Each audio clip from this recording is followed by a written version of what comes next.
Hello viewers, welcome back to our channel.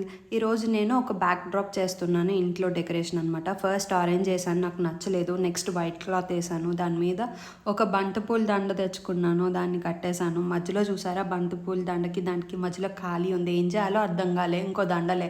So ఆ ఖాళీ అంతటిని తమలపాకులతో ఫిల్ చేసేసాను, స్టేపుల్ చేసేసాను.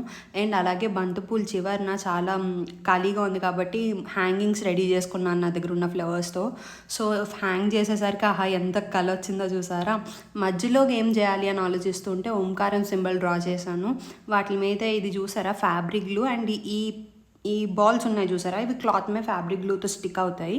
ప్రతి స్టేషనరీ షాప్లో ఉంటాయి. నేను ఆ ఓంకారం సింబల్ మీద స్టిక్ చేసుకుంటూ వెళ్ళిపోయాను. అందంగా మధ్యలో డిజైన్ వచ్చేసింది. అండ్ అలాగే ఇంకా చివర్లు ఉన్నాయి చూసారా, ఇంకా ఖాళీ ఎక్కడో ఉందనిపించింది. అందుకే నేను గులాబీ పూలు కూడా ఉన్నాయి నా దగ్గర, స్టిక్ చేసుకుంటూ వెళ్ళిపోయాను.